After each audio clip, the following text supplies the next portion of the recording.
రాష్ట్రంలోని ప్రతి ఒక్క వర్గం ప్రయోజనాలు నెరవేర్చేలా ప్రజల భవిష్యత్తు బాగుపడే విధంగా బాగుండే విధంగా బలమైన పునాదులేశాం.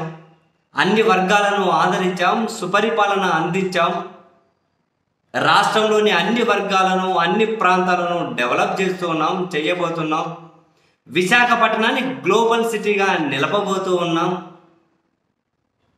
నేను ఈ విశాఖపట్నానికి ఇస్తున్న కమిట్మెంట్ ఏంటి అంటే, ఎన్నికలు అయిపోయిన తర్వాత కూడా నేను ఇక్కడే ఉంటా. ముఖ్యమంత్రిగా నా ప్రమాణ స్వీకారం ఇక్కడే జరుగుతుంది. ఇదేమీ ఒక సామాన్యమైన స్టేట్మెంట్ కాదు.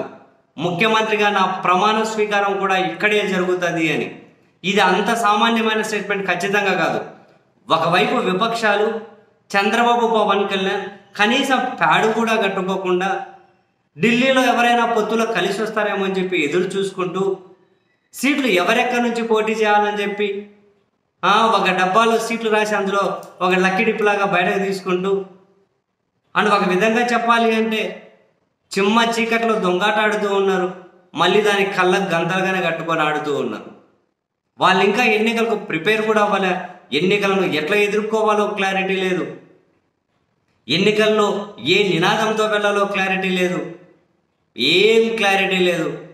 అండ్ అదే సమయంలో ఇట్లా జగన్మోహన్ రెడ్డి గారు కురుక్షేత్ర యుద్ధంలో గెలిచేసాం, అస్త్రాలన్నీ ఏం సిద్ధం చేసుకుంటారు కానీ పొయ్యి మళ్ళీ అటకెక్కించండి, అవసరం వస్తే మళ్ళీ వాడుకుందరు, పోండి పోండి అని చెప్పి చంద్రబాబు, పవన్ కళ్యాణ్కి ఓపెన్గా చెప్పినట్లుగానే నాకు ఈ స్టేట్మెంట్ అనిపించింది. ఎంత దమ్ము ఉండాలి, ఎంత ధైర్యం ఉండాలి, ఎంత కాన్ఫిడెన్స్ ఉండాలి. మళ్ళీ ఇక్కడే ముఖ్యమంత్రిగా ప్రమాణ స్వీకారం చేస్తాను అని చెప్పి చెప్పాలి అంటే అది కూడా జగన్ గారు చాలా కాన్ఫిడెంట్గా చెప్పారు. అక్కడ హాజరైన పారిశ్రామికవేత్తల కరతాళ ధ్వనుల మధ్య. అండ్ ఈ బిట్టు కూడా బిట్లు కట్ చేసి మరీ ముఖ్యంగా ఇక్కడే ప్రమాణ స్వీకారం ఉంటుంది అని సీఎం గారు చెప్పింది. వైసీపీ సోషల్ మీడియా అండ్ కొందరు న్యూట్రల్స్ కూడా నెట్టింట భారీగానే షేర్ చేస్తూ ఉన్నారు. ఆ మాటలు వింటూ ఉంటే గూస్ బంప్స్ వస్తూ ఉన్నాయి. జగన్మోహన్ రెడ్డి గారి కాన్ఫిడెన్స్కి విపక్షాలు కొట్టుకుపోయేలా ఉన్నాయి.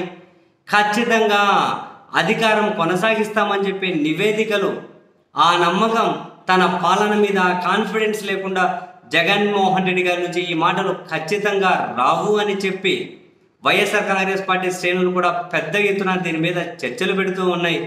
అయినా కూడా జగన్ గారు ఆ ప్రసంగం చేసినప్పుడు అండ్ విశాఖపట్నం ఇప్పటి వరకు చేసిన డెవలప్మెంట్ మీదైనా, రాబోయే రోజుల్లో చేయబోయే డెవలప్మెంట్ మీదైనా తానిచ్చినటువంటి 8 నిమిషాలకు పైగా ప్రజెంటేషన్ విశాఖ ఏ విధంగా ఉండబోతుంది అన్నది ఆవిష్కృతమైంది.